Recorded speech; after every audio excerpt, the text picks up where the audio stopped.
தேவன் அன்பாகவே இருக்கிறார். தழும்புகளால் குணமானீர்கள். தேவன் ஒளியாய் இருக்கிறார். அவரிடத்தில் எவ்வளவு வேணும் இருளில்லை என்று சத்திய வேதம் சொல்லுகிறது. சத்திய வேதம் சொல்லுகிறது, அவர் உங்கள் மித்தம் தரித்திரர் ஆனாரே முதல் கிறிஸ்து இயேசுவுக்குள் நமக்கு கிருபை அளிக்கப்பட்டிருக்கிறது. அவர் எவ்வளவு வேணும் பொய்யுரையாத தேவன் என்று சத்திய வேதம் சொல்லுகிறது. சத்திய வேதம் என்ன சொல்லுகிறது?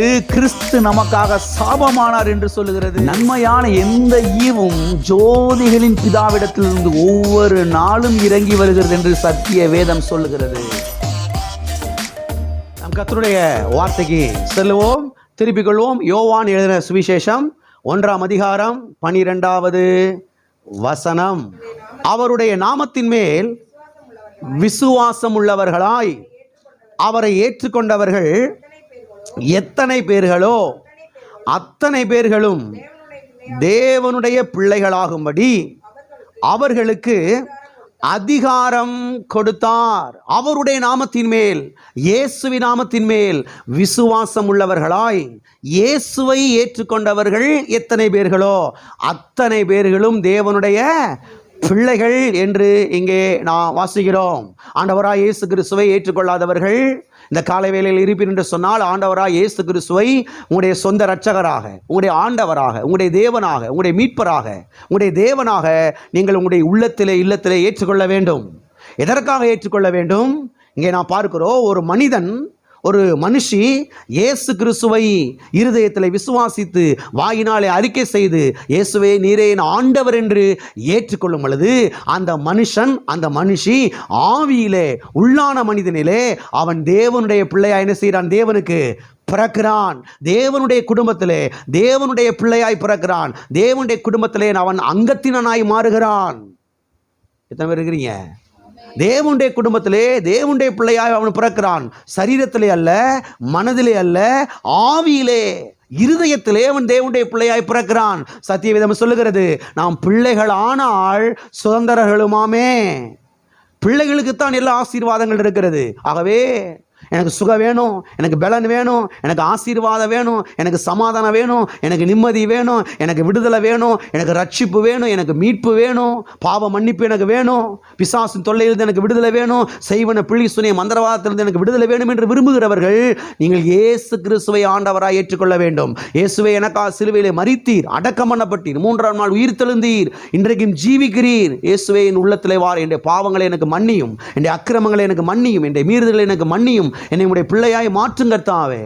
உமக்கு அழைப்பு கொடுக்கிறேன் என்று அழைப்பு கொடுக்கும் பொழுது கர்த்தர் எல்லா பாவத்தையும் மன்னிக்கிறார். உங்களை குமாரத்திகளாய் மாற்றுகிறார். ஆசீர்வாதங்கள் வந்து பலிக்க ஆரம்பிக்கிறது. பரிபூர்ண விடுதலையை நீங்கள் பெற்றுக்கொள்வீர்கள். ஆகவே ஆண்டவராய் இயேசு கிறிஸ்துவை ஏற்றுக்கொள்ளாதவர்கள் இந்த காலையில் இருப்பீர் என்று சொன்னால், உங்களுடைய நல்வாழ்வுக்காக, உங்களுடைய ஆசீர்வாதத்துக்காக, உங்களுடைய நல்ல எதிர்காலத்துக்காக ஆண்டவராய் இயேசு கிறிஸ்துவை ஏற்றுக்கொள்ளாதவர்கள் ஆண்டவராய் இயேசு கிறிஸ்துவை ஏற்றுக்கொள்ளுங்கள். வாசிப்போம். 2 பேதுரு 1ஆம் அதிகாரம் 2வது வசனம், 3வது வசனம், 4வது வசனம். தேவனையும் நம்முடைய கர்த்தராகிய இயேசுவையும் அறிகிற அறிவினால் உங்களுக்கு கிருபையும் சமாதானமும் பெருக கடவது. தம்முடைய மகிமையினாலும் காருண்யத்தினாலும் நம்மை அழைத்தவரை அறிகிற அறிவினாலே ஜீவனுக்கும் தேவபக்திக்கும் வேண்டிய யாவற்றையும் அவருடைய திவ்ய வல்லமையானது நமக்கு தந்த அருளினதுமன்றி இச்சையினால் உலகத்தில் உண்டான கேட்டுக்கு தப்பி திவ்ய சுபாவத்துக்கு பங்குள்ளவராகும் பொருட்டு மகாமேன்மையும் அருமையுமான வாக்கு தத்தங்களும் அவைகளினாலே நமக்கு அளிக்கப்பட்டிருக்கிறது. அவைகளினாலே நமக்கு என்ன செய்யப்பட்டிருக்கிறது? அளிக்கப்பட்டிருக்கிறது. கடந்த பல வாரங்களாக கிரைஸ்ட் ஃபார் அஸ், கிறிஸ்து நமக்காக என்கிற இந்த சத்தியத்தை நாம் பார்த்து கொண்டு வந்தோம். அதை கடந்த வாரத்தோடு நாம் முடித்திருக்கிறோம். அது மாத்திரமல்ல, இன்றைக்கு இன்னொரு தொடர் போதனையை நாம் ஆரம்பிக்க இருக்கிறோம். இதை ஏற்கனவே 2009 வருஷத்திலே நம்முடைய திருச்சபையிலே நான் போதித்து வந்தேன். அது ஆடியோ மெசேஜாக நம்முடைய சபையிலே இருக்கிறது.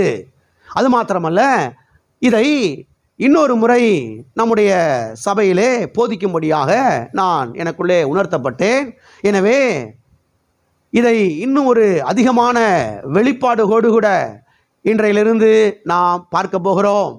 அது மாத்திரமல்ல, இதை 5 பகுதிகளாக நாம் பார்க்க போகிறோம். 5 பகுதிகளாக இந்த போதனையை நாம் பார்க்க போகிறோம்.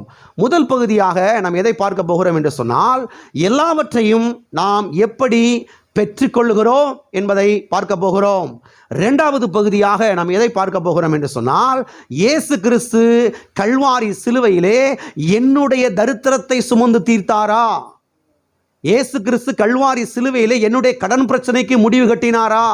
இயேசு கிறிஸ்து கல்வாரி சிலுவையிலே என்னுடைய வறுமைக்கு, என்னுடைய தரித்திரத்திற்கு அவர் ஏதாவது ஒன்றை அங்கே செய்தாரா என்பதை குறித்து 2வது பகுதியிலே நாம் பார்க்க போகிறோம். 3வது பகுதியாக நாம் எதை பார்க்க போகிறோம் என்று சொன்னால், நாம் ஏன் இந்த பூமியில் ஐஸ்வர்யவான்களாய் இருக்க வேண்டும்? நாம் ஏன் இந்த பூமியிலே ஐஸ்வர்யவான்களாய் இருக்க வேண்டும் என்பதை குறித்து பார்க்க போகிறோம். 4வது பகுதியாக நாம் எதை பார்க்க போகிறோம் என்று சொன்னால், ஐஸ்வர்யத்தை சுதந்தரிப்பதற்கான வழிமுறைகளை குறித்து நாம் பார்க்க போகிறோம். ஐஸ்வர்யத்தை சுதந்தரிப்பதற்கான வழிமுறைகள் என்ன என்பதை நாம் பார்க்க போகிறோம். 5வது பகுதியாக நாம் எதை பார்க்க போகிறோம் என்று சொன்னால், தரித்திரத்துக்கான காரணங்கள் என்ன என்பதை நாம் பார்க்க போகிறோம். சபைக்கு வந்து 10 வருஷம் 15 வருஷம் ஆகியும் இன்னும் கடனுக்குள்ளே தான் இருக்கிறாங்க, இன்னும் தரித்திரத்துக்குள்ளே தான் இருக்கிறாங்க, இன்னும் வறுமைக்குள்ளே தான் இருக்கிறாங்க. அதை விட்டு வெளியே வர முடியல. ஏன்? அதுக்கு காரணம் என்ன என்பதை குறித்தெல்லாம் இந்த 5வது பகுதியிலே நாம் பார்க்க போகிறோம். எத்தனை பேர் பார்க்கலாம் நினைக்கிறீங்க? ஓகே, இன்றைக்கு முதல் பகுதியை நாம் ஆரம்பிக்க இருக்கிறோம். முதல் பகுதி என்ன? எல்லாவற்றையும் நாம் எப்படி பெற்றுக்கொள்கிறோம்? எல்லாவற்றையும் நாம் எப்படி பெற்றுக்கொள்கிறோம்? அருமையானவர்களை கவனியுங்கள். எல்லாவற்றையும் நாம் எப்படி பெற்றுக்கொள்கிறோம் என்று சொன்னால், தேவனை அறிகிற அறிவின் மூலமாக எல்லாவற்றையும் நாம் பெற்றுக்கொள்கிறோம். அது ஆசீர்வாதமாகிய சரீர சுகமாக இருக்கட்டும், அது ஆசீர்வாதமாகிய நன்மைகளாக இருக்கட்டும், அது ஆசீர்வாதமாகிய உயர்வாக இருக்கட்டும், அது ஆசீர்வாதமாகிய ஐஸ்வர்யமாக இருக்கட்டும், அது ஆசீர்வாதமாகிய நல்ல ஒரு பிள்ளையாக இருக்கட்டும், அது ஆசீர்வாதமாகிய நல்ல ஒரு மாப்பிள்ளையாக இருக்கட்டும், அது ஆசீர்வாதமாகிய நல்ல ஒரு பொண்ணாக இருக்கட்டும், அது ஆசீர்வாதமாகிய நல்ல ஒரு வெற்றியாக இருக்கட்டும், அது ஆசீர்வாதமாகிய ஒரு சமாதானமாக இருக்கட்டும், எல்லாவற்றையும் நாம் எப்படி பெற்றுக்கொள்கிறோம் என்று சொன்னால், தேவனை அறிகிற அறிவின் மூலமாக எல்லாவற்றையும் நாம் என்ன செய்கிறோம்? பெற்றுக்கொள்கிறோம். எல்லாவற்றையும் தேவனை அறிகிற அறிவினாலே தான் நாம் என்ன செய்து கொள்கிறோம்? பெற்றுக்கொள்கிறோம். எல்லார் கரங்களை வைத்து சொல்லுவோம், எல்லாவற்றையும், எல்லா ஆசீர்வாதங்களையும் தேவனை அறிகிற அறிவின் மூலமாக நான் பெற்றுக்கொள்கிறேன். அப்ப வேற வழியில் என்ன செய்ய முடியாது? பெற்றுக்கொள்ள முடியாது. வேற வழியில் பெற்றுக்கொள்வதற்கு நீ கிறிஸ்தவ மக்கள் பார்க்க முயற்சி எடுக்கிறாங்க, பலவிதமான முயற்சிகள் எடுக்கிறாங்க. பெற்றுக்கொள்ள முடியாமல் பாருங்க தகைத்து நிற்கிறார்கள். ஆகவே தேவனுடைய பிள்ளைகள் சரியாய் புரிந்து கொள்ள வேண்டும். எந்த ஆசீர்வாதமாக இருக்கட்டும், எல்லாவற்றையும் நீங்கள் எவ்வாறு பெற்றுக்கொள்ளலாம்? தேவனை அறிகிற அறிவின் மூலமாக, தேவனை அறிகிற அறிவினாலே நீங்கள் என்ன செய்யலாம்? பெற்றுக்கொள்ளலாம். சரி, ஒரு விசுவாசியின் மிகப்பெரிய தேவை என்ன? ஒரு கிறிஸ்தவ விசுவாசியினுடைய மிகப்பெரிய தேவை என்ன? இன்னைக்கு பாருங்க, சபையில் போய் சபைக்கு நீங்கள் போய் பேட்டி எடுத்தீங்கன்னா நீங்கள் இதை கேட்கலாம். உங்கள் தேவை என்ன சிஸ்டர் சொல்லுங்கள், உங்கள் தேவை என்ன சொல்லுங்கள் பிரதர் அப்படின்னு ஒவ்வொரு ஆள்கிட்டையும் மைக்கை கொடுத்து பேசணும்னா, கேட்டோம்னா ஆளுக்கு ஒன்று சொல்லுவாங்க. எனக்கு இந்த தேவை இருக்குது, எனக்கு இந்த தேவை இருக்குது, எனக்கு இவ்வளவு தேவை இருக்குது, எனக்கு அவ்வளவு தேவை இருக்குது, எனக்கு இது கிடச்சா போதும், எனக்கு அது கிடச்சா போதும், எனக்கு இது வந்துட்டா போதும், இது எனக்கு ஒன்று கிடச்சா போதும் பாஸ்டர், நான் கடைசி வரைக்கும் ஆண்டவருக்கு என்ன செய்வேன். ஆளுக்கு ஒன்று என்ன செய்வாங்க, சொல்லுவாங்க. அருமையான தேவனுடைய ஜனங்களை கவனியுங்கள். ஒரு கிறிஸ்தவ விசுவாசியின் மிகப்பெரிய தேவை என்னவென்றால், ஒரு கிறிஸ்தவ விசுவாசியின் மிகப்பெரிய தேவை பணம் அல்ல, ஒரு கிறிஸ்தவ விசுவாசியினுடைய மிகப்பெரிய தேவை சரீர சுகம் அல்ல. ஒரு கிறிஸ்தவ விசுவாசியினுடைய மிகப்பெரிய தேவை சமாதானம் அல்ல. ஒரு கிறிஸ்தவ விசுவாசியினுடைய மிகப்பெரிய தேவை உயர்வு அல்ல. ஒரு கிறிஸ்தவ விசுவாசியினுடைய மிகப்பெரிய தேவை வெற்றி அல்ல. ஒரு கிறிஸ்தவ விசுவாசியினுடைய மிகப்பெரிய தேவை ஐஸ்வர்யம் அல்ல. ஒரு கிறிஸ்தவ விசுவாசியினுடைய மிகப்பெரிய தேவை பொன்னோ வெள்ளியோ அல்ல. ஒரு கிறிஸ்தவ விசுவாசியுடைய மிகப்பெரிய தேவை என்னவென்று சொன்னால் தேவனை குறித்த சரியான அறிவு, தேவனை குறித்த சரியான ஒரு வெளிச்சம், தேவனை குறித்த சரியான ஒரு வெளிப்பாடு. இதை எடுத்து செல்லுங்கள், நீங்கள் வாழ்ந்து சுகமாயிருப்பீர்கள். தேவனை குறித்த சரியான ஒரு படம், தேவனை குறித்த சரியான ஒரு இமேஜ், தேவனை குறித்த சரியான ஒரு வெளிப்பாடு, இதுதான் ஒரு கிறிஸ்தவ விசுவாசியுடைய மிகப்பெரிய தேவை என்பதை இந்த காலவேளையிலே தேவனுடைய பிள்ளைகளை நீங்கள் புரிந்து கொள்ளுங்கள். ஏனென்று சொன்னால் அவரை அறிகிற அந்த அறிவுக்குள்ளே தான் எல்லா ஆசீர்வாதங்களும் புதைந்து கிடக்கிறது. நீங்கள் சரியாய் புரிந்து கொள்ளுங்கள். எல்லா ஆசீர்வாதங்களும் எல்லா ஆசீர்வாதங்களும் தேவனை அறிகிற அறிவுக்குள்ளே தான் இருக்கிறது. அவரை அறிகிற அறிவுக்குள்ளே தான் ஐஸ்வர்யம் இருக்கிறது. அவரை அறிகிற அறிவுக்குள்ளே தான் பணம் இருக்கிறது. அவரை அறிகிற அறிவுக்குள்ளே தான் சரீர சுகம் இருக்கிறது. அவரை அறிகிற அறிவுக்குள்ளே தான் நன்மைகள் இருக்கிறது. அவரை அறிகிற அறிவுக்குள்ளே தான் ஞானம் இருக்கிறது. அவரை அறிகிற அறிவுக்குள்ளே தான் வெற்றி இருக்கிறது. அவரை அறிகிற அறிவுக்குள்ளே தான் உயர்வு இருக்கிறது. அவரை அறிகிற அறிவுக்குள்ளேதான் வாழ்வு இருக்கிறது. தெளிவாய் சொன்னால் அவரை அறிகிற அறிவுக்குள்ளேதான் எல்லா ஆசீர்வாதங்களும் அடங்கி இருக்கிறது, புதைந்து கிடக்கிறது.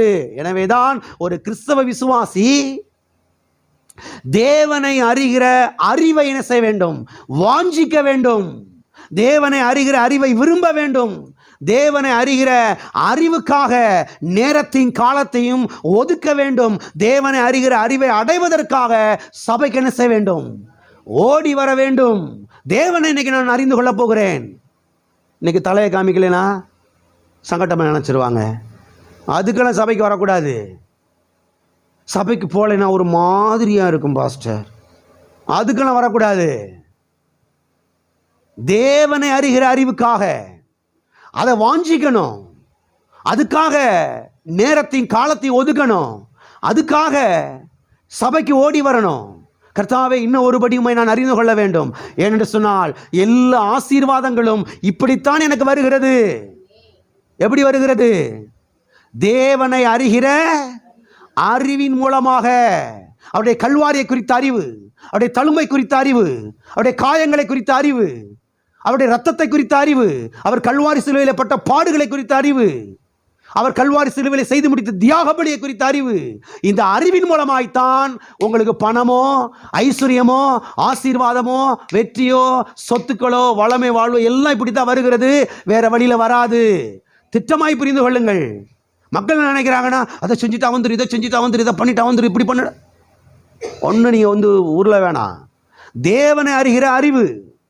எல்லாம் சொல்லுங்க, தேவனை அறிகிற அறிவு. ஆமென். தேவனை அறிகிற அறிவின் மூலமாக எல்லா ஆசீர்வாதங்களும் நமக்கு என்ன செய்கிறது? வருகிறது. ஆகவே எந்த நேரமும் பாருங்க, லௌகீகமான காரியத்தில் ஈடுபடக்கூடாது. உலக காரியத்திலேயே என்ன செய்யக்கூடாது? ஈடுபடக்கூடாது. எந்த நேரமும் டிவி ப்ரோக்ராமு, அந்த சீரியலு, அந்த வாட்ஸ்அப்பு, அந்த இன்ஸ்டாகிராமு, அந்த ஃபேஸ்புக்கு, அதுலேயே நீங்கள் மண்டையை போட்டு நுழைச்சிக்கிட்டு இருந்தீங்கன்னா எழுதி கொடுத்துட்றேன், ஆசீர்வாதத்தை நீங்கள் பெற்றுக்கொள்ள முடியாது. திட்டமாய் தெரிந்து கொள்ளுங்கள். பிசாசுடைய ஒரு பெரிய வஞ்சம் இன்னைக்கு என்னன்னா, பிசாசு மனதை கொண்டு போய் எங்கேயும் நுழைச்சி விட்டுட்டான். பிசாசு மனதை எங்கேயோ போய் திசை திருப்பி விட்டுட்டான். நீ வேதத்தை தியானிக்காத, கல்வாரியை தியானிக்காத, அவருடைய தழும்பை தியானிக்காத, அவருடைய ரத்தத்தை தியானிக்காத, வேதத்தை வாசிக்காத, ஜபத்தில் நேரத்தை செலவிடாத. ஞாயிற்றுக்கிழமை ஆச்சுன்னா ஏதோ ஒரு காணிக்கை கொண்டு போய் போட்டுட்டு தலையை காமிச்சிட்டு வந்துரு. யாரும் உன்னை ஒன்று நினைக்க மாட்டாங்க.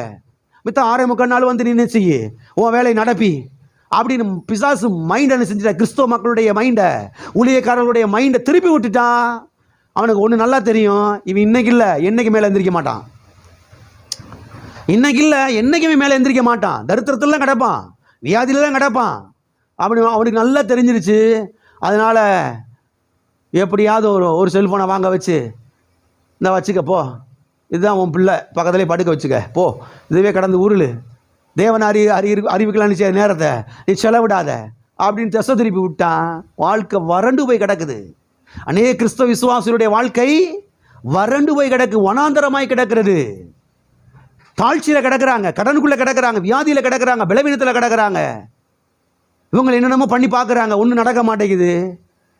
ஏன்னா தேவனை அறிகிற அறிவுக்கு இவங்க நேரத்தை என்ன செய்யலை, செலவிடலை. தேவனை அறிகிற அறிவை வாஞ்சிக்கலை, தேவனை அறிகிற அறிவை விரும்பலை, தேவனை அறிகிற அறிவுக்காக வேதத்தை கையில் என்ன செய்யலை, எடுக்கலை. இன்னைக்கு ஏதோ 2 வசனத்தை வாசிக்கணும், வாசிக்கலைன்னா என்னமா அது நடந்துடும். ஒரு பயத்தில் வேதத்தை தூக்குறாங்களே தவிர தேவனை அறிந்து கொள்ள வேண்டும், தேவனை குறித்த சரியான வெளிச்சத்தை நான் பெற்றுக்கொள்ள வேண்டும். அதன் மூலமாய் தான் எனக்கு எல்லா ஆசீர்வாதங்கள் வருகிறது, அதன் மூலமாய் தான் எனக்கு வெற்றிகள் வருகிறது, அதன் மூலமாக தான் எனக்கு பணம் ஐஸ்வர்யங்கள் வருகிறது என்பதை குறித்த வெளிச்சம் இல்லாததுனால பாருங்க, பயத்தில் பைபிள் என்ன செஞ்சுட்டு இருக்காங்க, மக்கள் வாசிக்கிட்டு இருக்கிறாங்க, பயத்தில் சபைக்கு வந்துக்கிட்டு இருக்கிறாங்க. தேவனுடைய பிள்ளைகளை சரியாய் புரிந்து கொள்ளுங்கள்.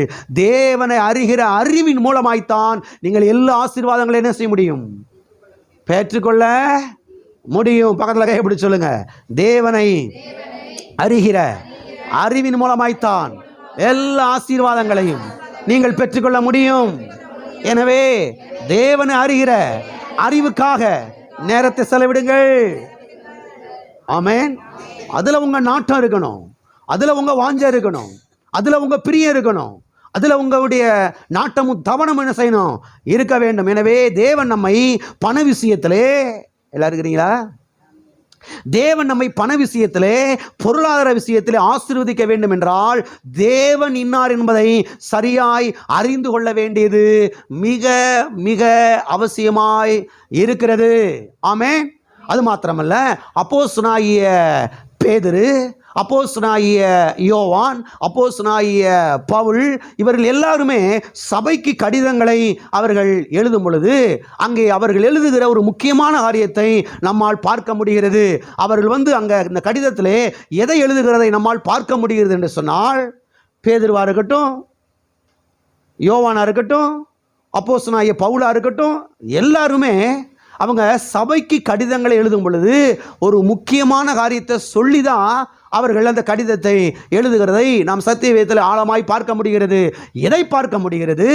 தேவனை அறிகிற அறிவுக்காக ஜெபிக்கிறதை பார்க்க முடிகிறது. எதை பார்க்க முடிகிறது? தேவனை அறிகிற அறிவுக்காக ஜெபிக்கிறதை நம்மால் பார்க்க முடிகிறது. தேவனை அறிகிற அறிவிலே வளர வேண்டும் என்று அவர்கள் சொல்லுகிறதை நாம் பார்க்க முடிகிறது.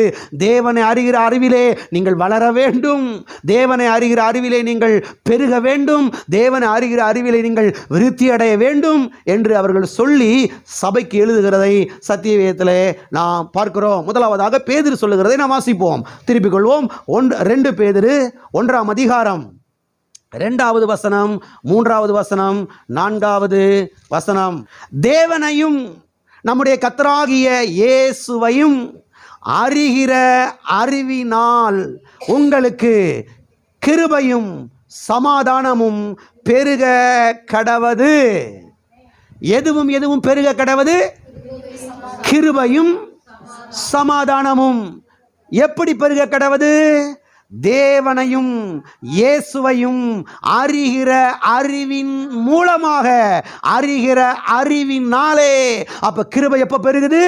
சமாதானம் எப்ப பெருகுது? தேவனையும் இயேசுவையும் அறிந்து கொள்ளும் பொழுது. எல்லாம் இருக்கிறீங்களா? ஆண்டவரே கிருபை தாருமையா, ஆண்டவரே சமாதானத்தை தாருமையா, ஆண்டவரே ஐஸ்வர்யத்தை தாருமையா, ஆண்டவரே பணத்தை தாருமையா. கர்த்தர் சொல்றாரு, என்னை அறிகிற அறிவில் வளர்ந்துக்கிட்டே வா, உன் வாழ்க்கையில் கிருபை பெருகும், உன் வாழ்க்கையில் ஐஸ்வர்யம் பெருகும், உன் வாழ்க்கையில் பணங்கள் பெருக ஆரம்பிக்கும், உன் வாழ்க்கையில் சுகம் பெருக ஆரம்பிக்கும், உன் வாழ்க்கையில் வெற்றிகள் பெருக ஆரம்பிக்கும். வெற்றியும் வளமை வாழ்வு எப்படி வருகிறது என்பதை தேவனுடைய பிள்ளைகள் சத்திய வேதத்திலிருந்து கற்றுக்கொள்ள வேண்டும். அநேக கிறிஸ்தவ விசுவாசிங்க பாருங்க, குடலை சுருக்கிடணும், மொட்டி போடணும், நெடுமுழங்கால் நிற்கணும், மொட்டியை போட்டு தேய்க்கணும், 41 நாள் உபவாசம் இருக்கணும், தொண்டையை காய விடணும், எங்கேயோ நின்றுக்கிட்டு இருக்கிறாங்க பாருங்க. சத்தியவேதம் என்ன சொல்லுகிறது? தேவனையும் இயேசுவையும் அறிகிற அறிவினாலே கிருபை பெருகுகிறது, சமாதானம் பெருகிறது. கிருபையும் சமாதானம் மாத்திரமல்ல, ஐஸ்வர்யம் பெருக ஆரம்பிக்கும், சுகம் பெருக ஆரம்பிக்கும், வெற்றி பெருக ஆரம்பிக்கும், ஐஸ்வர்யங்கள், வளமை, வாழ்வு பெருக ஆரம்பிக்கும். எப்படி? தேவனையும் இயேசுவையும் அறிகிற அறிவினாலே. எல்லாம் சொல்லுங்க, தேவனையும் இயேசுவையும் அறிகிற அறிவினாலே. ஆமென். 3வது வசனத்தை வாசிப்போம். தம்முடைய மகிமையினாலும் காருண்யத்தினாலும் நம்மை அழைத்தவரை அறிகிற அறிவினாலே. என்ன மாதிரி வார்த்தைகள் பாருங்க. இதை சும்மா லேசா அப்படி சொல்லிட்டு அவங்க விட்டுறல. நம்மை அழைத்தவரை, நம்மை தெரிந்து கொண்டவரை, நம்மை ரட்சித்தவரை, நம்மை மீட்டவரை அறிகிற அறிவினாலே ஜீவனுக்கும் தேவபக்திக்கும். எதுக்கும்? ஜீவனுக்கும் தேவபக்திக்கும். அதாவது ஜீவனுக்கும் என்று சொன்னால் நம்முடைய குடும்ப வாழ்க்கைக்கு தேவையான எல்லா ஆசீர்வாதங்கள். தேவபக்தி என்று சொன்னால் ஆவிக்குரிய ஜீவியத்துக்கு தேவையான எல்லாமே. அப்போ ஆவிக்குரிய ஜீவியத்துக்கு தேவையான எல்லாமும், நம்முடைய குடும்ப வாழ்க்கைக்கு தேவையான பணம், ஐஸ்வர்ய, சமாதான, சுகம், வெற்றி, வளமை, வாழ்வு எல்லாமே எப்படி வருதா? நம்மை அழைத்தவரை அறிகிற அறிவினாலே. இப்படித்தான் வருது ஆசீர்வாதம், இப்படித்தான் ஐஸ்வர்யங்கள் வருகிறது, இப்படித்தான் சரீர சுகம் வருகிறது, இப்படித்தான் வெற்றிகள் வருகிறது, இப்படித்தான் சொத்துக்கள் வருகிறது, இப்படித்தான் உயர்வு வருகிறது. எப்படி? நம்மை அழைத்தவரை அறிகிற அறிவினாலே. எல்லாரும் சொல்லுங்க, என்னை அழைத்தவரை அறிகிற அறிவினாலே. ஜீவனுக்கு வேண்டிய, தேவபக்திக்கு வேண்டிய எல்லா ஆசீர்வாதங்களும் எனக்கு வருகிறது. ஆமென். அப்ப எதை வாஞ்சிக்கணும்? தேவனை அறிகிற அறிவு. அதுக்காக பைபிளை தூக்கணும். பைபிள் வாசிக்கலாம், கத்தரை நிற்கணுமோ அடிச்சு போட்டுருவாரோ, இது நடந்துருமோ, நடக்கக்கூடாது சம்பவம். பயத்தில் பைபிள் எடுக்கக்கூடாது, பயத்தில் ஜெபிக்கக்கூடாது. கர்த்தாவே, என்னை அழைத்தவரே, உம்மை அறிகிற அறிவிலே நான் வளர வேண்டும், உம்மை அறிகிற அறிவிலே நான் பெருக வேண்டும், உம்மை அறிகிற அறிவிலே நான் விருத்தி அடைய வேண்டும். அதுக்காக வேத தேடுகிறேன், அதுக்காக நேரத்தை செலவிடுறேன், அதுக்காக சபைக்கு ஓடி வர்றேன், அதுக்காக உங்களுடைய பிரச்சனத்தை தாங்கி இருக்கிறேன். நான் சொல்கிறேன், நீங்கள் கேட்காமலேயே கிருபை பெருகும், நீங்கள் கேட்காமலேயே சமாதானம் பெருகும், நீங்கள் கேட்காமலேயே ஐஸ்வர்யம் பெருக ஆரம்பிக்கும். நீங்கள் ஐஸ்வர்யத்தை தாருமையா, ஐஸ்வர்யத்தை தாருமையான்னு சொல்லி கெஞ்ச வேண்டிய அவசியமே இல்லை. தேவனை அறிகிற அறிவிலே வளர்ந்து கொண்டே போங்க. தேவன் அறிகிற அறிவிலே நீங்கள் வளர்ந்து கொண்டே வாங்க. ஆசீர்வாதங்கள் என்ன செய்ய பின்னால வந்து கொண்டே வருகிறோம், வந்து கொண்டே இருக்கும். இதை தேவனுடைய பிள்ளைகள் புரிந்து கொள்ளுங்கள். புரிந்து கொண்டு சொன்னால் வாழ்க்கை ஸ்மூத்தாக மாறிடும், வாழ்க்கை எளிமையான செய்ய ஆரம்பிக்கும், மாற ஆரம்பிக்கும். எனவே ஒரு விசுவாசி எல்லாவற்றையும் எவ்வாறு பெற்றுக்கொள்ளுகிறார் என்று சொன்னால் தேவனை அறிகிற அறிவின் மூலமாக. ஆகவே ஒரு விசுவாசியின் எதிர்காலம், ஒரு விசுவாசியினுடைய வெற்றி, ஒரு விசுவாசியினுடைய ஆசீர்வாதம் தேவனை அறிகிற அறிவை சுற்றி சுழலுகிறது. ஆமென். தேவனை அறிகிற அறிவை சுற்றி சுழலுகிறது. அவருடைய இரத்தத்தை குறித்த அறிவு, அவருடைய கல்வாரியை குறித்த அறிவு, அவருடைய சிலுவை குறித்த அறிவு, அவருடைய சிலுவை பாடுகளை குறித்த அறிவு, அவர் கல்வாரி சிலுவிலை செய்து முடித்த அந்த தியாக பலியை குறித்த அறிவு. இதற்குள்ளே தான் எதிர்காலம், வெற்றி, ஆசீர்வாதங்கள் ஒரு விசுவாசிக்கு இருக்கிறது என்பதை நீங்கள் புரிந்து கொள்ள வேண்டும். இன்றைக்கு அநேக கிறிஸ்தவ விசுவாசிகள் மூடத்தனமாய் நம்புவதை போல ஆசீர்வாதம் எங்கேயோ ஒரு கிரவுண்டில் இல்லை, ஆசீர்வாதம் எங்கேயோ ஒரு மலையில் இல்லை. எல்லாம் இருக்கிறீங்களா? ஆசீர்வாதம் ஏதோ ஒரு வரம்பற்ற தீர்க்கதரிசிட்ட கிடையாது. ஐஸ்வர்யம், ஆசீர்வாதம் ஏதோ ஒரு விசேஷித்த பிரசங்கியாற்ற கிடையாது. எல்லா ஆசீர்வாதங்களும் அவரை அறிகிற அறிவுக்குள்ளே இருக்கிறது. ஆமென். எல்லா கரங்களை வைத்து சொல்லுவோம், எல்லா ஆசீர்வாதங்களும் தேவனை அறிகிற அறிவுக்குள்ளே இருக்கிறது. ஆமென். எல்லாம் ஒரு இடத்துல கிடைக்குதுன்னா அப்புறம் எதுக்கு ஓடுறீங்க? எல்லாம் இருக்கிறீங்களா? எல்லாமே ஒரே இடத்துல கிடைக்குதுன்னா அப்புறம் எதுக்கு எல்லா இடத்துக்கு ஓடணும்? தேவனை அறிவுக்குள்ளதான் எல்லாமே எனக்கு கிடைக்குதுன்னா பேசாட்டில் ரூமை பூட்டிட வேண்டியதான், கதவை பூட்டிட வேண்டியதான். எனக்கு என்ன அங்கே அந்த வீட்டு வாசலில் உட்காந்து பேச்சு, இந்த வீட்டில் உட்காந்து பேசுறதுக்கு எனக்கு என்ன இது இருக்குது? அங்கங்கே உட்காந்து பேசினா வேண்டாத பிரச்சனைகள் வரும், சண்டை வரும், சமாதானம் கெடும், வியாதி வரும். எதுக்கு நிம்மதியை கெடுத்துக்கிட்டு, எதுக்கு அங்கங்கே போய்கிட்டு? கதவை பூட்டி நான் பாட்டுக்கு என்ன செய்ய போகிறேன்? வேதத்தை எடுத்து வாசிக்க போகிறேன், பிரசங்க செய்தியில் கேட்க போகிறேன், ஜெபத்தில் தரித்திருக்க போகிறேன், அந்நிய பாஷை நிறந்து ஜெபிக்க போகிறேன். இப்படி வந்தால் தேவனை அறிகிற அறிவில் வளருவேன். எல்லா ஆசீர்வாதங்களும் ஏன் வீட்டு வாசலை வந்து தட்டும். எனக்கு லாபத்தை கொண்டு வருகிற காரியத்தில் தான் என்னுடைய நேரத்தையும் காலத்தையும் நான் செலவிடணுமே தவிர, ஒரு பிரயோஜனமும் இல்லாத காரியத்தில் போய் எதுக்கு நேரத்தையும் காலத்தையும் இன்வெஸ்ட்மெண்ட் பண்ணிக்கிட்டு, எதுக்கு நேரத்தையும் காலத்தையும் அங்கே போய் இன்வெஸ்ட்மெண்ட் பண்ணிக்கிட்டு, அங்கே போய் இதுக்கு முதலீடு செஞ்சுக்கிட்டு? எனக்கு லாபத்தை கொண்டு வருகிற காரியம் இது. இதுக்குள்ளே நான் ஆழமாக போனேன்னா எல்லா ஆசீர்வாதங்களும் இனி தேடி வரப்போகுது. அவ்வளோதான். எல்லாம் இருக்கிறீங்களா? எனவே எல்லா ஆசீர்வாதங்களும் அவரை அறிகிற அறிவின் மூலமாக என்ன செய்கிறது? நமக்கு வருகிறது. ஆகவே அப்போஸ்தலனாகிய பேதுரு என்ன சொல்லுகிறார்? இயேசுவையும் தேவனை அறிகிற அறிவினாலே கிருபையும் சமாதானம் பெருகுது என்று சொல்லுகிறார். நம்மை அழைத்தவரை அறிகிற அறிவின் மூலமாக ஜீவனுக்கு வேண்டிய, தேவபக்திக்கு வேண்டிய எல்லாம் நமக்கு வருகிறது என்று சொல்லுகிறார். மகா மேன்மையும் மகிமையுமான வாக்குத்தத்தங்கள் அவைகளினாலே, அதாவது அவருடைய திவ்ய வல்லமையினாலே நமக்கு என்ன செய்யப்பட்டிருக்கிறது? அளிக்கப்பட்டிருக்கிறது என்று சொல்லுகிறார். ஆகவே எல்லா ஆசீர்வாதங்களும், சுகம், பலம், ஆரோக்கியம், ஐஸ்வர்யம், வளமை, வாழ்வு, வெற்றி, பணங்கள், எல்லா ஆசீர்வாதங்களும் எப்படி நமக்கு வருகிறது?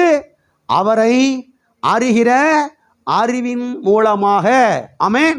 ஓகே, அப்போஸ்தலனாகிய பவுல் என்ன சொல்லுகிறார் என்பதை குறித்து இப்பொழுது நாம் வாசிக்கலாம். எபேசியர் 1ஆம் அதிகாரம் 19வது வசனம்.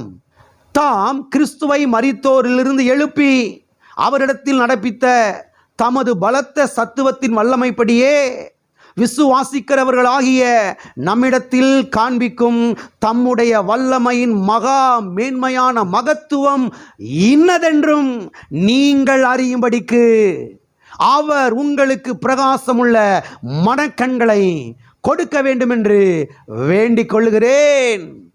என்ன செய்து கொள்ளுகிறேன்? வேண்டிக் கொள்ளுகிறேன், ஜெபித்துக் கொள்ளுகிறேன் என்று சொல்லுகிறார். எதற்காக வேண்டிக் கொள்ளுகிறேன்? எதற்காக ஜெபித்துக் கொள்ளுகிறேன்?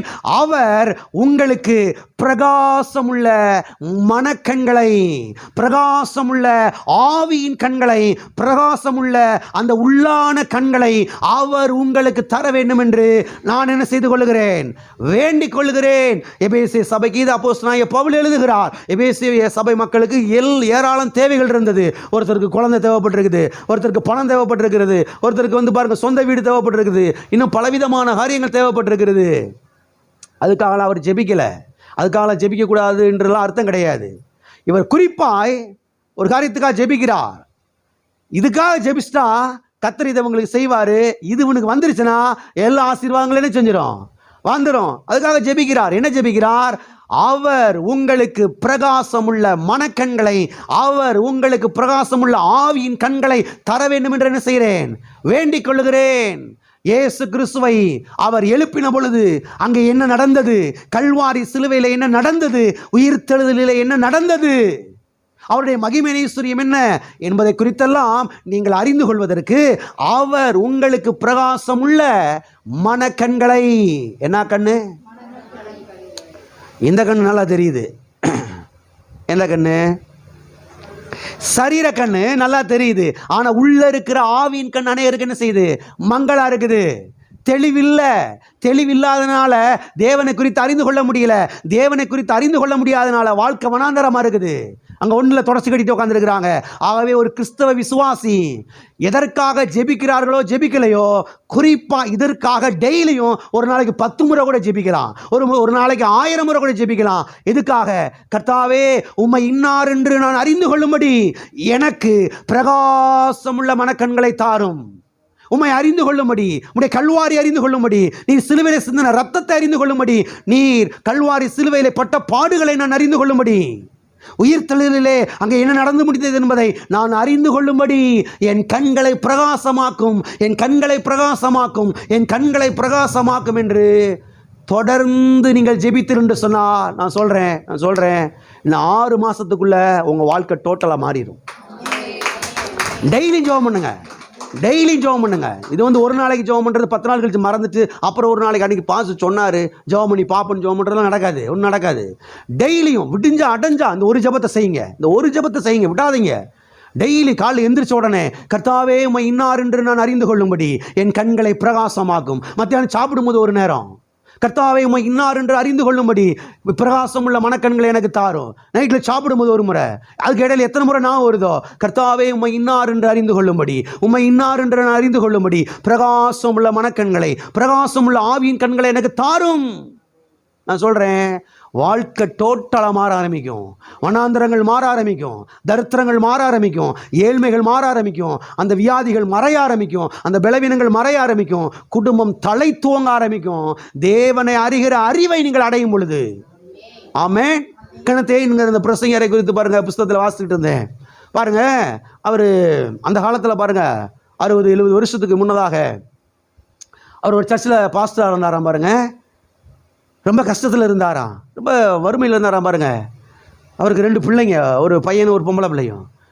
பிள்ளைகளுக்கு பால் வாங்குறது கூட காசு இருக்காதான் பாருங்க. அப்படியே ஈர துணியை வயிற்றில் போட்டுட்டு தான் புருஷன் பொண்டாட்டியும் படுத்துருப்பாங்களாம் பாருங்க. ஒன்றும் இருக்காதான் பாருங்க. என்னடா பண்ணுறதுன்னு தெரியாதான் பாருங்க. சபையில் இருக்கிற மக்களும் பார்த்தீங்கன்னா அது என்னைக்காவது வருவாங்களா, வராமல் போவாங்களா, எப்படி இருக்குமா பாருங்க. சர்ச்சுக்கு பின்னால் ஒரு சின்ன ரூம் கொடுத்துருந்தாங்களாம், அதில் அவர் தங்கியிருந்தாராம் பாருங்க. அந்த காலத்தில் அந்த பழைய காலத்து விளக்கு இருக்குது பாருங்கள், ஒரு கயிறை பிடிச்சி இழுத்தா எரியும், கயிறை விட்டான்னு செஞ்சிடும். ஆமாம், அந்த காலம். இன்றைக்கி இருக்கிற இந்த ஒயிட் கலர் பல்பெலாம் இல்லை, அந்த காலத்தில் மஞ்சள் கலரில் எரியும். அது அந்த குறிப்பிட்ட டைமத்தில் எரிக்கணும். அந்த மாதிரி காலங்கள் பாருங்கள். அப்படியே என்னடா செய்யுதுன்னு சொல்லிட்டு அப்படியே வேதனையோடு இருந்தாராம் பாருங்க.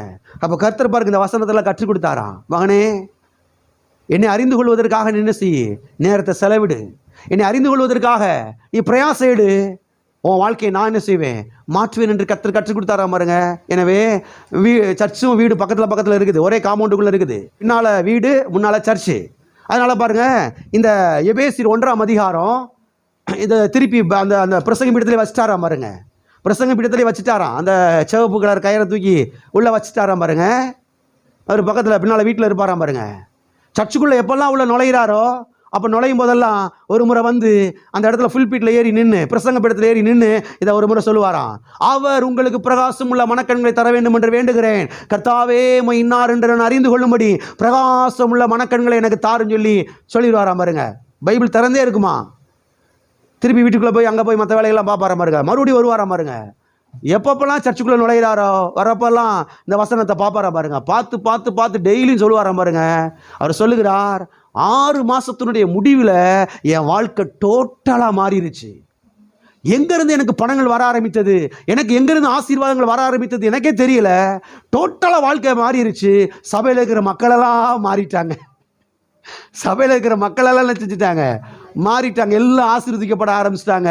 வாழ்க்கை தராதர உயர ஆரம்பித்தது என்று அவர் சொல்லுகிறார். ஆகவே தேவனுடைய பிள்ளைகள் எதை வாஞ்சிக்கிறீங்களோ வாஞ்சிக்கலையோ, தேவனை அறிகிற அறிவனை செய்யணும், வாஞ்சிக்கணும், அதை விரும்பணும், அதுக்கு பிரயாசம் எடுக்கணும், அதுக்கு நேரத்தை செலவழிக்கணும். எப்பயுமே டிவி ஆன் பண்ணி உட்காந்துக்கிட்டு அந்த மெகா சீரியலே பார்த்துட்டிங்கன்னா உருப்படவே மாட்டோம். நான் ஓங்கி சொல்கிறேன், உருப்படவே மாட்டோம், முன்னேற்றமே வராது. டிவியில் உட்காந்து செல்ஃபோனில் உட்காந்து பலவிதமான காரியத்தை நோண்டிக்கிட்டு இருந்தீங்கன்னா முன்னேற்றம் வரவே வராது. செத்தா பரலோகத்துக்கு வேணால் போய் சேரலாம். பூலோகத்தில் ஒரு ஆசீர்வாதம் செய்யாது, இருக்காது, ஒன்று இருக்காது, தொடச்சி கட்டிட்டு தான் உட்காந்துருக்கணும். ஆகவே உங்கள் நேரத்தையும் காலத்தையும் தேவனை அறிகிற அறிவுக்காக என்ன செய்யுங்கள், செலவிடுங்கள். உங்கள் குடும்பம் தலை துவங்க ஆரம்பிக்கும், வாழ்வடைய ஆரம்பிக்கும், ஐஸ்வர்யங்கள் வந்து பலிக்க ஆரம்பிக்கும். புத்தி கெட்டாத காரியங்கள், ஆச்சரியமான காரியங்களை கர்த்தர் உங்கள் வாழ்க்கையில் என்ன செய்வார். ஆகவே அப்போஸ்தலனாகிய பவுல் இதை சொல்லுகிறார் பாருங்க. அப்போஸ்தலனாகிய பேதுரு மாத்திரமல்ல, அப்போஸ்தலனாகிய பாருங்க பவுலும் கூட அவர் அப்படித்தான் எழுதுகிறார் சபைக்கு. அவர் உங்களுக்கு பிரகாசம் உள்ள மனக்கண்களை தர வேண்டும் என்று நான் ஜெபிக்கிறேன். அப்போஸ்தலனாகிய பவுல் மாத்திரமல்ல, நாங்களும் டெய்லி உங்களுக்காக அதுக்காக தான் ஜெபிக்கிறோம். கர்த்தாவே, எங்கள் சவப்பிள்ளைகள் ஒவ்வொருவருக்கும் பிரகாசம் உள்ள மனக்கண்களை தாரும், அறிந்து கொள்ளக்கூடிய அந்த ஞான அறிவை தாருமாண்டவரை. ஒவ்வொரு நாளும் உங்களுக்காக நாங்கள் ஜெபிக்கிற ஜெபம் இந்த ஜெபந்தான். ஆகவே தேவனுடைய பிள்ளைகளே, இதை வாஞ்சியுங்கள். எல்லா ஆசீர்வாதங்களும் உங்களை தேடி என்ன செய்ய ஆரம்பிக்கும், வர ஆரம்பிக்கும். ஆகவே பண விஷயத்திலே தேவன் நம்மை ஆசீர்வதிக்க வேண்டும் என்றால் தேவன் இன்னார் என்கிற ஒரு சரியான அறிவை பாருங்க நான் பெற்றுக்கொள்ள வேண்டியது அவசியமாய் இருக்கிறது. தேவன் இன்னார் என்கிற ஒரு வெளிப்பாடு நமக்கு வர வேண்டியது அவசியமாய் இருக்கிறது. ஏனென்றால் தேவனை அறிகிற அறிவுக்குள்ளே தான் வாழ்வு என்ன செய்திருக்கிறது, அடங்கி இருக்கிறது. ஆமென். ஓகே, அப்போஸ்தலனாகிய யோவான் என்ன சொல்லுகிறார்? அப்போஸ்தலனாகிய பேதுருவை குறித்து நாம் பார்த்தோம். அப்போஸ்தலனாகிய பவுலை குறித்து நாம் பார்த்தோம். அப்போஸ்தலனாகிய யோவான் என்ன சொல்லுகிறார்? வாசிப்போம். 1 யோவான் 1ஆம் அதிகாரம் 3வது வசனம். 1 யோவான் 1ஆம் அதிகாரம் 3வது வசனம். நீங்களும் எங்களோடே ஐக்கியம் உள்ளவர்களாய் ஆகும்படி நாங்கள் கண்டும் கேட்டும் இருக்கிறதை உங்களுக்கு அறிவிக்கிறோம். எங்களுடைய ஐக்கியம் பிதாவோடும் அவருடைய குமாரனாகிய இயேசு கிறிஸ்துவோடும் இருக்கிறது. எங்களுடைய ஐக்கியம், எங்களுடைய ஃபெலோஷிப், எங்களுடைய ஐக்கியம், எங்களுடைய உறவு யாரோடு இருக்கிறது? பிதாவாகிய தேவனோடும் அவருடைய குமாரனாகிய இயேசு கிறிஸ்துவோடும் இருக்கிறது. எங்க நேரம், எங்க காலம், எங்களுடைய எல்லாமே தேவனுக்காக, இயேசு கிறிஸ்துவுக்காக என்ன செய்யப்படுகிறது? செலவழிக்கப்படுகிறது. நான் சொல்லுகிறேன், ஒரு மனிதன் பிதாவோடும் குமாரனாக இயேசு கிறிஸ்துவோடு ஐக்கியம் வைத்திருக்கும் பொழுது அந்த மனுஷன் என்ன செய்கிறான்? தேவனை அறிகிற அறிவில் என்ன செய்கிறான்? வளர ஆரம்பிக்கிறான். தேவனை அறிகிற அறிவிலே பெருக ஆரம்பிக்கிறான். தேவனை அறிகிற அறிவிலே விருத்தி அடைய ஆரம்பிக்கிறான். நான் சொல்றேன், இந்த மனுஷனுடைய வாழ்க்கையில ஆசீர்வாதத்துக்கு குறைவே இருக்காது. ஆசீர்வாதத்துக்கு குறைவே இருக்காதுங்க. ஆழமாய் கவனியுங்கள். மக்கள் பாருங்க, கிறிஸ்தவ மக்கள் உறவையும் ஐக்கியத்தையும் கொண்டு போய் எங்கேயே வச்சிருக்கிறாங்க. ரட்சிக்கப்படாத ஆட்களோடு, ரட்சிக்கப்படாத தோழி எந்த நேரமும் மண்டையை உரசிக்கிட்டு தான் நிற்பாங்க. இவங்க ரட்சிக்கப்பட்டிருக்கிறாங்க, அவங்க யாரு? ரட்சிக்கப்படலை. இவங்க ஆண்டவருடைய பிள்ளை, அவங்க ஆண்டவருடைய பிள்ளை இல்லை. இவங்க எப்பயுமே கர்த்தருடைய வார்த்தையை பேசுவாங்க, அது என்னென்னத்தையும் பேசிக்கிட்டே கிடக்குது. இப்போ உறவையும் ஐக்கியத்தை அங்கே கொண்டு நீங்கள் வைக்கும் பொழுது இப்போ நீங்கள் எதை பேச ஆரம்பிச்சிருவீங்க? ஒன்றும் தெரியாத மாதிரி இருக்கீங்க. அப்படி தானே? எந்த நேரம் உலக மனுஷியோடையே உங்கள் ஐக்கியமும் உங்கள் பேச்சுவார்த்தையும் உங்களுடைய எல்லா நேரமும் காலமும் அங்கே தான் செலவழிக்கப்படுதுன்னா அப்போ நீங்கள் எதைத்தான் பேசுவீங்க? ஒன்றும் விளங்காது, ஒன்றும் உருப்படாது. என்னத்த கழுத பொழப்பு, நாய் பொழப்பு, பேய் பொழப்புன்னு சொல்லிக்கிட்டு இருக்க வேண்டியதான். விசுவாச வார்த்தை வராது, வெற்றியின் வார்த்தைகள் வராது, ஆசீர்வாதத்தின் வார்த்தைகள் வராது. உங்கள் ஐக்கியம் யாரோடு இருக்கிறது? உங்களுடைய உறவு யாரோடு இருக்கிறது? இதை பொறுத்து தான் உங்களுடைய எதிர்காலம் அமையப் போகிறது என்பதை திட்டமாக எழுதி வைத்துக் கொள்ளுங்கள். உங்கள் உறவும் உங்கள் ஐக்கியமும் உங்கள் நேரமும் காலமும் எங்கே செலவழிக்கப்படுகிறது? இதை பொறுத்து தான் 2026, 2027, 2040 இருக்க போகிறது. நீங்கள் எடுக்கிற தீர்மானங்கள், இன்றைக்கு எடுக்கிற தீர்மானங்கள் உங்களுடைய எதிர்காலத்தை பாதிக்கிறது. திட்டமாய் தெரிந்து கொள்ளுங்கள். எல்லாம் பழம் பழுத்து பாலில் விழுந்து 2 சேர்ந்து வாயில் லபக்குன்னு செஞ்சிடாது, விழுந்துராது.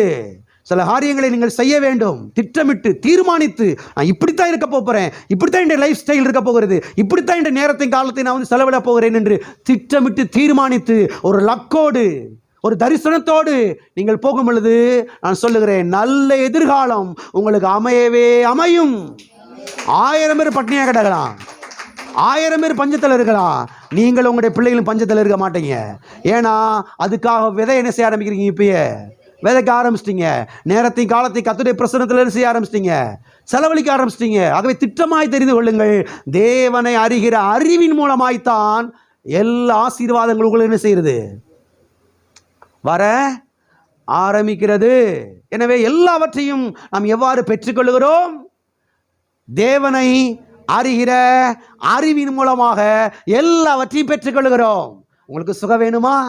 உங்களுக்கு பலன் வேணுமா? உங்களுக்கு ஐஸ்வர்யம் வேணுமா? நல்ல வீடு வேணுமா? நல்ல வண்டி வேணுமா? நல்ல கார் வேணுமா? நல்ல எதிர்காலம் வேணுமா? தேவனை அறிகிற அறிவுக்கு நேரத்தை என்ன செய்யுங்கள்? செலவிடுங்கள், ஒதுக்குங்கள். வாஞ்சியும் தாகம் அங்கே வரட்டும். நான் சொல்கிறேன், உங்கள் எதிர்காலத்தை இந்த உலகத்தில் இருக்கிற எவைனாலையும் தடுக்க முடியாது. எந்த மனுஷனாலையும் தடுக்க முடியாது. இப்படித்தான் ஆசீர்வாதங்கள் வருகிறது. ஆகவே இதை குறித்து தொடர்ந்து நாம் பார்க்க போகிறோம். ஆகவே தேவனை அறிகிற அறிவின் மூலமாக எல்லாவற்றையும் நாம் என்ன செய்து கொள்கிறோம்? பெற்றுக்கொள்கிறோம். ஆமென். சரி, நம்முடைய தேவன் யார்? தேவனை அறிந்து கொள்ள வேண்டும். நம்முடைய தேவன் யார்? நம்முடைய தேவன் அவர் ஐஸ்வர்யத்தின் தேவன் என்று சத்திய வேதம் சொல்லுகிறது. நம்முடைய தேவன் யார்? ஐஸ்வர்யத்தின் தேவன். வாசிப்போம், ரோமருக்கு எழுதின நிருபம் 10ஆம் அதிகாரம் 12வது வசனம். யூதர் என்றும் கிரேக்கர் என்றும் வித்தியாசமே இல்லை. எல்லாருக்கும் கர்த்தரானவர் தம்மை தொழுது கொள்ளுகிற யாவருக்கும் ஐஸ்வர்ய சம்பனராயிருக்கிறார். தம்மை தொழுது கொள்ளுகிற, தம்மை ஆராதிக்கிற, தம்மை சேவிக்கிற, தம்மை வணங்குகிற, தம்மை பணிந்து கொள்ளுகிற யாவருக்கும் அவர் என்னவாயிருக்கிறார்? ஐஸ்வர்ய சம்பன்னராயிருக்கிறார். அவர் யாராயிருக்கிறார்? அவர் ஐயோ பாவமாயிருக்கிறார். அவர் பிச்சைக்காரனாயிருக்கிறார். அவர் ஏழையாயிருக்கிறார். அப்படி போட்டிருக்க உங்க பைபிள்ல என்ன போட்டிருக்குது? அவர் ஐஸ்வர்ய சம்பன்னராய், எல்லாரும் வாயை திறந்து சொல்லுங்க, அவர் ஐஸ்வர்ய சம்பன்னராய் இருக்கிறார். அருமையானவர்களை கவனியுங்கள்.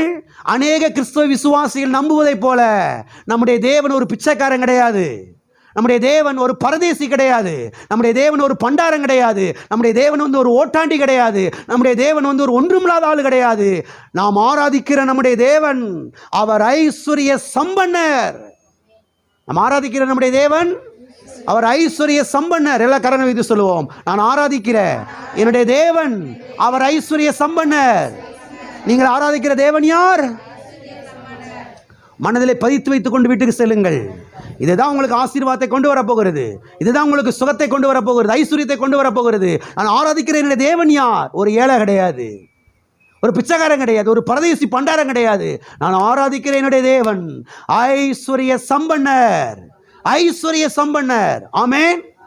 அடிக்கடி கரங்களை வைத்து கத்திட்டு சொல்லுங்க, நான் ஆராதிக்கிறேன் என்னுடைய தேவனே, நீர் ஐஸ்வர்ய சம்பன்னர், நீர் ஐஸ்வர்ய சம்பன்னர், நீர் ஐஸ்வர்ய சம்பன்னர் ஆண்டவரே. இன்னைக்கு அநேக கிறிஸ்துவ விசுவாசிகள் பாருங்க மனதில் அப்படி பதிச்சு வச்சிருக்கிறாங்க, ஏசு ஒரு ஏழை சாமி.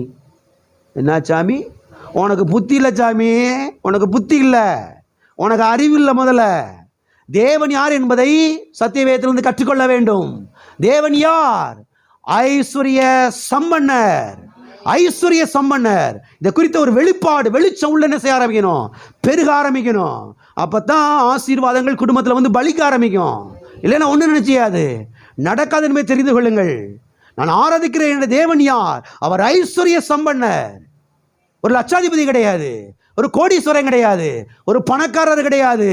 நான் ஆராதிக்கிற என்னுடைய தேவன் அவர் ஐஸ்வர்ய சம்பன்னர்.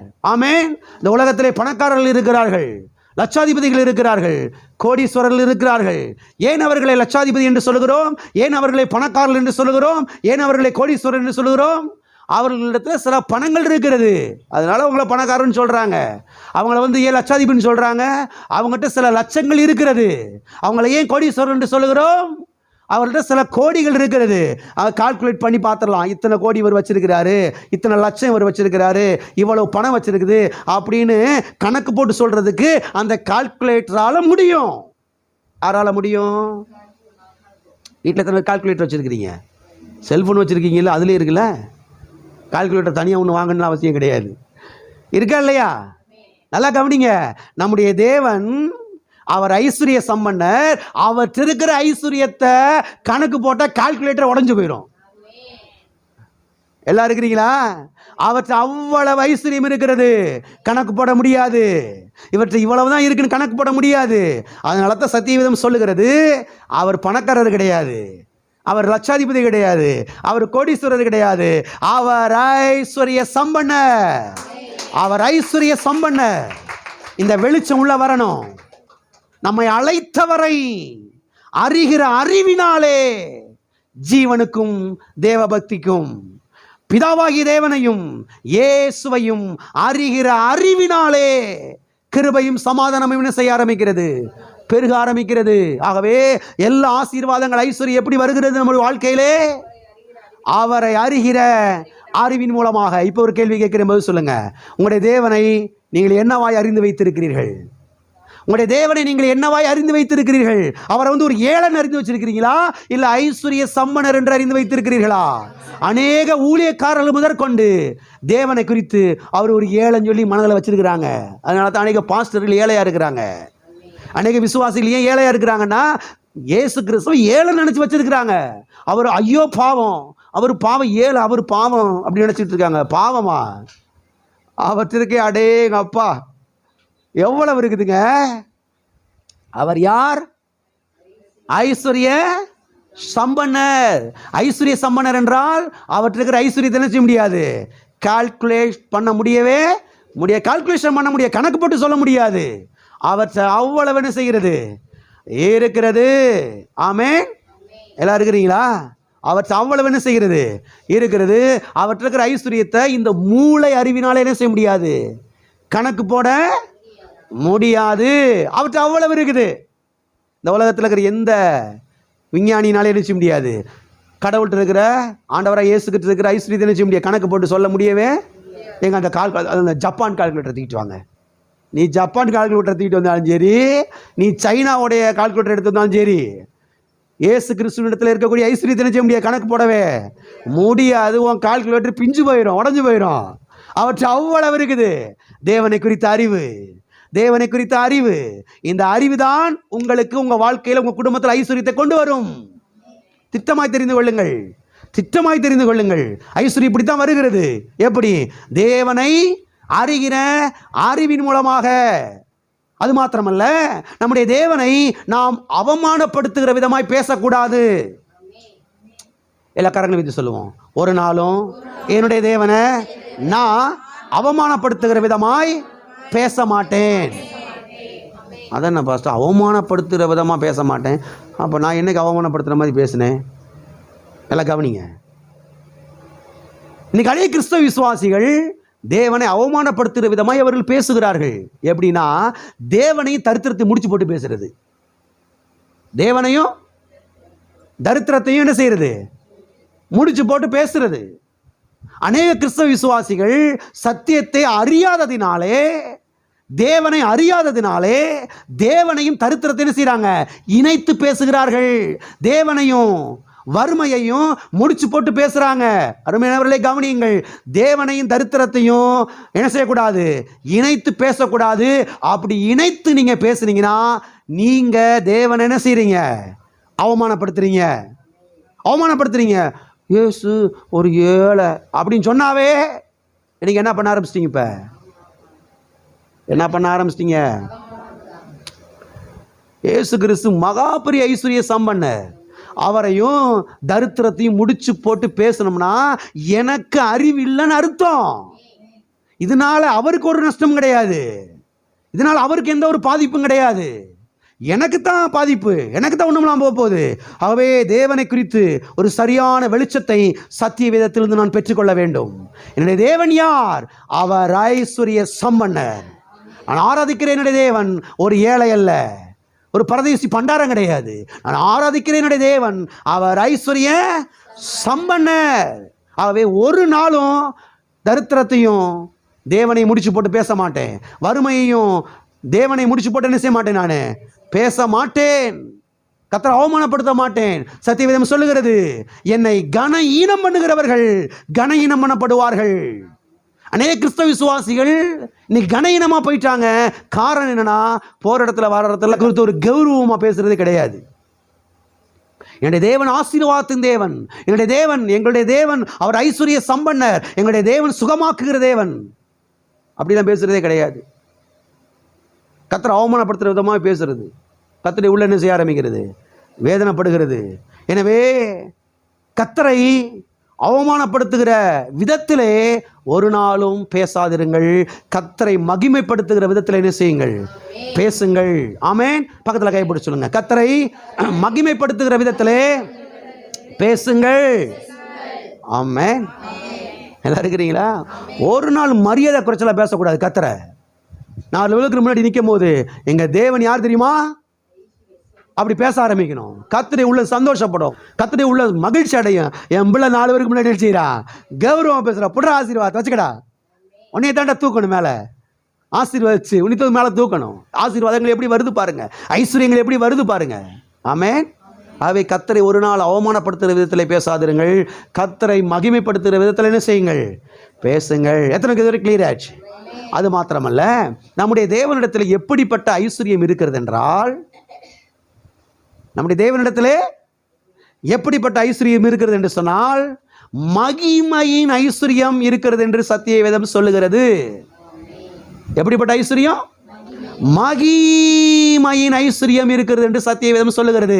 வாசிப்போம். பிலிப்பியருக்கு எழுதின நிருபம் 4ஆம் அதிகாரம் 19வது வசனம். பிலிப்பியர் 4ஆம் அதிகாரம் 19வது வசனம். என் தேவன் தம்முடைய ஐஸ்வர்யத்தின்படி உங்கள் குறைவுகள் எல்லாம் கிறிஸ்து இயேசுவுக்குள் மகிமையிலே நிறைவாக்குவார். என்ன செய்வார்? இந்த வசனம் தமிழிலே சின்ன ஒரு மிஸ்டேக் இருக்கிறது, ஒரு பிசகு இருக்கிறது. மொழிபெயர்ப்பிலே இங்கே ஒரு தவறு இருக்கிறது. ஆகவே இந்த வசனத்தை நான் சரியாய் வாசிக்கிறேன், கவனியுங்கள். சரியாய் வாசிக்கிறீர்களா? கவனியுங்கள். என் தேவன் தம்முடைய மகிமையின் ஐஸ்வர்யத்தின்படி, அந்த மகிமை என்கிற வார்த்தை எங்க வந்துருச்சு பாருங்க.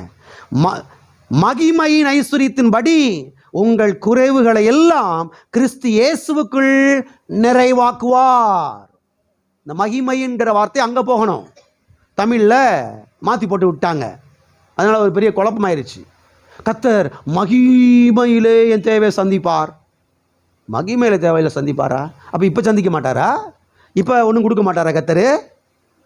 எல்லாம் கவனிக்கிறீங்களா? மகிமையில் இருக்கட்டும். இப்போ கர்த்தர் என்ன செய்கிறாரு? தேவைகளை சந்திக்கிறார். எப்படி சந்திக்கிறார்? எதிலிருந்து சந்திக்கிறார்? மகிமையின் ஐஸ்வர்யத்தின்படி. எல்லாம் சொல்லுங்க, மகிமையின் ஐஸ்வர்யத்தின்படி. ஆமென். பொது மொழிபெயர்ப்பிலே இந்த வசனம் எப்படி வந்திருக்கிறது என்று சொன்னால், வாசிக்கிற எல்லாரும் கவனியுங்கள். பொது மொழிபெயர்ப்பிலே தம் ஒப்பற்ற செல்வத்தை கொண்டு உங்கள் தேவைகள் அனைத்தையும் நிறைவாக்குவார் என்று வந்திருக்கிறது. எவ்வளோ அழகாக மொழிபெயர்த்திருக்கிறாங்க பாருங்க. நம்ம தமிழ் தான் அப்படி விட்டுவிட்டாங்க. மொழிபெயர்த்தவங்களுக்கே ஜீரணிக்க முடியல போல. மறுபடியும் வாசிக்கிறேன் பாருங்க, பொது மொழிபெயர்ப்பில் இருந்து.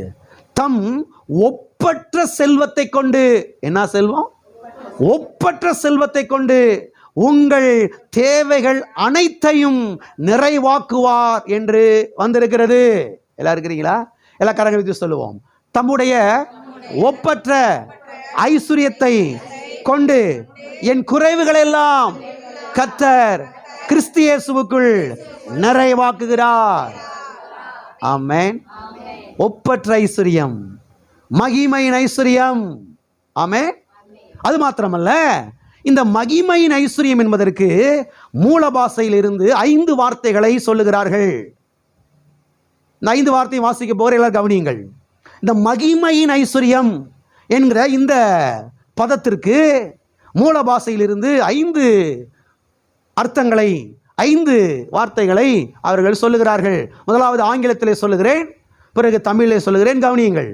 மகிமையின் ஐஸ்வர்யம் என்றால் என்ன? மகிமையின் ஐஸ்வர்யம் என்றால் என்ன? ஆங்கிலத்தில் சொல்லுகிறேன், கவனியுங்கள். பவுண்ட்லெஸ் அல்லது limitless. Second one endless. Third one fathomless. Fourth one exactless. Fifth one immeasurable என்று வந்திருக்கிறது. தமிழில் சொல்லுகிறேன், கவனியுங்கள். எல்கையற்ற ஐஸ்வர்யம், எல்கை இல்லாத ஐஸ்வர்யம். இந்த மகிமையின் ஐஸ்வர்யம் என்பதற்கு விளக்கத்தை கொடுக்கிறார்கள். மகிமையின் ஐஸ்வர்யம் என்றால் என்ன?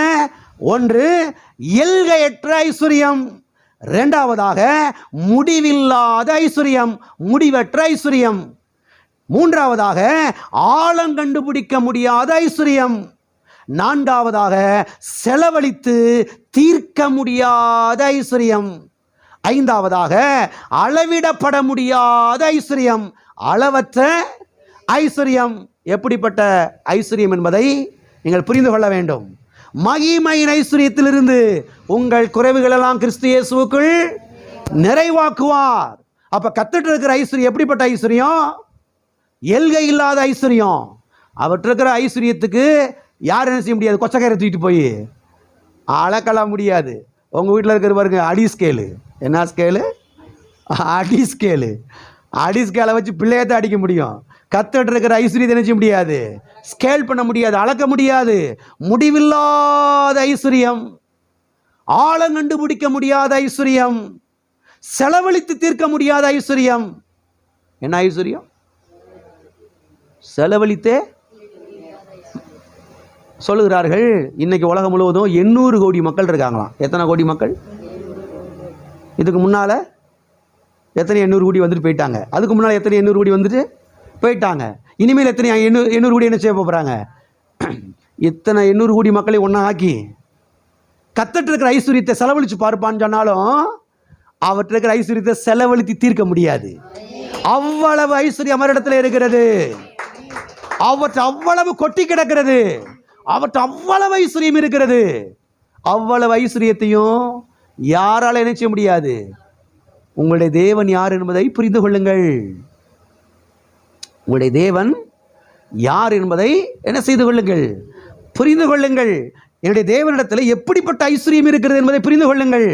இதெல்லாம் வெளிப்பாடாய் நீங்கள் பெற்றுக்கொள்ளும் பொழுது நான் சொல்கிறேன், கடன் பிரச்சனை மாறிடும், தரித்திரம் மாறிடும், அந்த இஎம்ஐ பிரச்சனை மாறிடும், அந்த லோன் பிரச்சனை மாறிடும், அந்த கந்து வட்டு பிரச்சனை மாறிடும். எப்போது கண்டதையும் மனதில் போட்டு யோசித்துக்கிட்டு மண்டையை போட்டு சபத்தில் முற்றதுக்கு பதிலாக கர்த்தாவே உம்முடைய மகிமையின் ஐஸ்வர்யத்துக்கு ஸ்தோத்திரம், உம்முடைய மகிமையின் ஐஸ்வர்யத்துக்கு ஸ்தோத்திரம், எல்கை இல்லாத ஐஸ்வர்யத்துக்கு ஸ்தோத்திரம் ஆண்டவரே, முடிவில்லாத ஐஸ்வர்யத்துக்கு ஸ்தோத்திரம், ஆழம் கண்டுபிடிக்க முடியாத ஐஸ்வர்யத்துக்கு ஸ்தோத்திரம், செலவழித்து தீர்க்க முடியாத ஐஸ்வர்யத்துக்கு ஸ்தோத்திரம், அளவிடப்பட முடியாத ஐஸ்வர்யத்துக்கு ஸ்தோத்திரம் ஆண்டவரே. அந்த ஐஸ்வர்யத்திலிருந்து என்னுடைய குறைவுகள் எல்லாம் நிறைவாக்குகிறபடியால் ஸ்தோத்திரம். அந்த ஐஸ்வர்யத்திலிருந்து என்னுடைய குறைவுகள் எல்லாம் கிறிஸ்து இயேசுவுக்குள் நிறைவாக்கினபடியால் ஸ்தோத்திரம். போகும்போது வரும்போது பேசுங்க, உட்காரும் போது எந்திரிக்கும் போது பேசுங்க. நான் சொல்கிறேன், தரித்திரம் அட்ரஸ் இல்லாமல் போயிடும். நம்முடைய தேவனை குறித்த அறிகிற அறிவின் மூலமாக எல்லாவற்றையும் நாம் என்ன செய்து கொள்கிறோம், பெற்றுக்கொள்ளுகிறோம். ஆமென். ஆகவே இப்படிப்பட்ட ஐஸ்வர்யத்தை உடைய தேவனைத்தான் நாம் என்ன செய்கிறோம், ஆராதிக்கிறோம். ஒரு பிச்சைக்காரனை நாம் என்ன செய்யல, ஆராதிக்கல. உள்ளத்தில் பதித்து வைத்துக் கொள்ளுங்கள். ஒரு பரதேசி பண்டாரத்தை, ஒரு ஏழைய நம்ம பின்பற்றல. நம்ம எப்படிப்பட்ட தேவனை ஆராதிக்கிறோம், ஐஸ்வர்ய சம்பன்னர். எல்லா கரங்க வைத்து சொல்லுவோம், என் தேவன் தம்முடைய மகிமையின் ஐஸ்வர்யத்தின்படி என்னுடைய குறைவுகள் எல்லாம் கிறிஸ்து இயேசுவுக்குள் சந்திக்கிறார், நிறைவாக்குகிறார். எனவே நான் ஏழையா இருக்க முடியாது. ஆமென். சொல்லிக்கிட்டே இருங்க, விடாதீங்க. தரித்திரம் மாறுற வரைக்கும், அந்த கடன் பிரச்சனை மாறுற வரைக்கும், அந்த ஏழ்மை மாறுற வரைக்கும் சொல்லிக்கிட்டே இருங்க, விடவே விடாதீங்க. என்னுடைய தேவன் எப்படிப்பட்ட தேவன் என்றால் அவர் ஐஸ்வர்ய சம்பன்னர், மகிமையின் ஐஸ்வர்யத்தை உடையவர். மகிமையின் ஐஸ்வர்யத்திலிருந்து என்னுடைய தேவைகள் எல்லாம் கிறிஸ்து இயேசுவுக்குள் என்ன செய்கிறார், நிறைவாக்குகிறார். ஆகவே நம்முடைய தேவன் ஒரு பாப்பர் அல்ல, ஒரு ஏழை அல்ல. நம்முடைய தேவன் எப்படிப்பட்டவர் என்பதை இருதயத்திலே பதித்து வைத்துக்கொண்டு இன்றைக்கு நீங்கள் வீட்டுக்கு செல்லுங்கள். அப்போ தான் தரித்திரம் என்ன செய்ய ஆரம்பிக்கும், மாற ஆரம்பிக்கும். கடன் பிரச்சனை என்ன செய்ய ஆரம்பிக்கும், மாற ஆரம்பிக்கும். ஆமென். அவர் நாமம் மகிமையின் ஐஸ்வர்யத்தை உடைய தேவனா என்ன செய்கிறார், இருக்கிறார். ஆமென். எல்லா கண்களை மூடி நான் ஜெபிப்போம். அடுத்த வாரத்தில் தொடர்ந்து பார்க்கலாம். நாம் எல்லாவற்றையும் எப்படி பெற்றுக்கொள்கிறோம், தேவனை அறிகிற அறிவினாலே. தேவனை அறிகிற அறிவின் மூலமாக எல்லாவற்றையும் பெற்றுக்கொள்கிறோம். நம்முடைய தேவன் யார், அவர் ஐஸ்வர்ய சம்பன்னர், அவர் மகிமையின் ஐஸ்வர்யத்தை உடையவர். ஹல்லேலூயா, ஹல்லேலூயா. குடும்பம் வாழ்வடைய வேண்டும் என்றால், குடும்பம் தலைத்து ஓங்க வேண்டும் என்றால், குடும்பம் செழிக்க வேண்டும் என்றால், நம்முடைய தேவனை குறித்த சரியான அறிவு, சரியான ஒரு வெளிச்சத்தை நாம் பெற்றுக்கொள்ள வேண்டும். தேவன் நமக்கு இப்படிப்பட்ட வெளிச்சத்தை தரும்படியாய் ஒவ்வொரு நாளும் ஜெபிக்க வேண்டும். இந்த அறிவு வரும் பொழுது ராஜ வாழ்க்கை வாழ ஆரம்பிப்போம். ராஜ வாழ்க்கை, ராஜ வாழ்வு வாழ ஆரம்பிப்போம். ஹல்லேலூயா, ஹல்லேலூயா.